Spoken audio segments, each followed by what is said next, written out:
When divine good is practiced, life is bliss.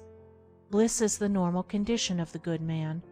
Those outer assaults, harassments, and persecutions, which bring about such suffering to others, only serve to heighten his happiness, for they cause the deep fountain of good within him to well up to greater abundance.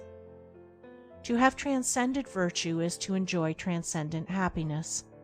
The beatific blessedness, which Jesus holds out, is promised to those having the heavenly virtues, to the merciful, the pure in heart, the peacemakers, and so on. The higher virtue does not merely and only lead to happiness, it is happiness. It is impossible for a man of transcendent virtue to be unhappy. The cause of unhappiness must be sought and found in the self-loving elements, and not in the self-sacrificing qualities. A man may have virtue and be unhappy, but not so if he has divine virtue. Human virtue is mingled with self, and therefore with sorrow. But from divine virtue, every taint of self has been purged away, and with it every vestige of misery. One comparison will suffice to illustrate this. A man may have the courage of a lion in attack and self-defense, such courage being a human virtue, but he will not thereby be rendered supremely happy. However, he whose courage is that of the divine kind, which enables him to transcend both attack and defense, and to remain mild, serene, and lovable under attack, such a man will thereby be rendered supremely happy. Moreover, his assailant will be rendered more happy, in that a more powerful good will overcome and cast out the fierce and unhappy evil of the other. The acquisition of human virtue is a great step towards truth, but the divine way transcends it. Truth lies upward and beyond.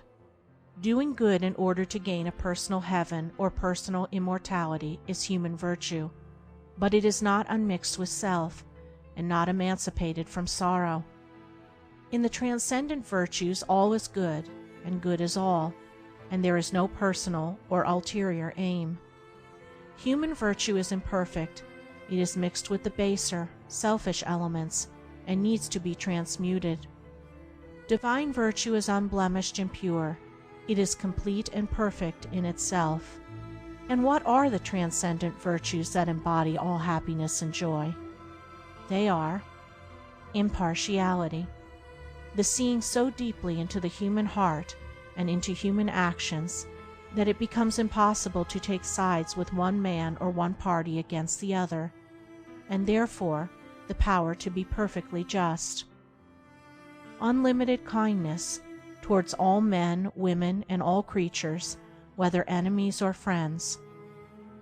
Perfect patience, at all times, in all circumstances, and under the severest trials. Profound humility, the total surrender of self, the judging of one's own actions as though they were the actions of another. Stainless purity of mind and deed, freedom from all evil thoughts and impure imaginings. Unbroken calmness of mind, even in the midst of outward strife, or surrounded by the turmoil of many hardships and difficulties. Abiding goodness, of heart, impervious to evil, returning good for evil. Compassion, deep pity for all creatures and beings in their sufferings, shielding the weak and helpless, and protecting, out of pity, even one's enemies from injury and slander. Abounding love, towards all living things, rejoicing with the happy and successful, and sympathizing with the sorrowing and defeated.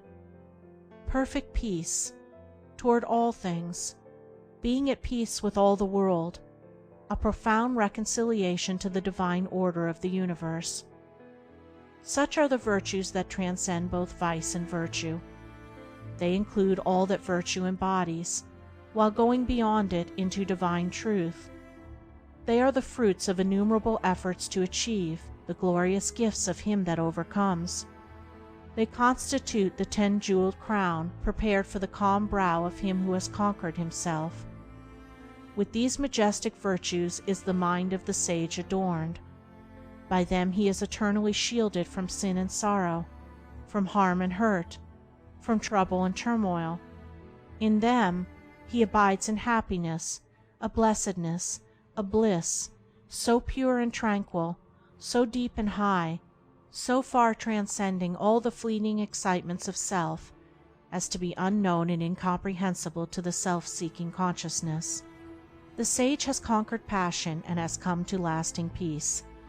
As the mighty mountain remains unmoved by the turbulent ocean that beats at its base, so the mind of the sage, towering in lofty virtue, remains unshaken by the tempests of passion which beat unceasingly upon the shores of life. Good and wise, he is evermore happy and serene. Transcendingly virtuous, he lives in beatific bliss.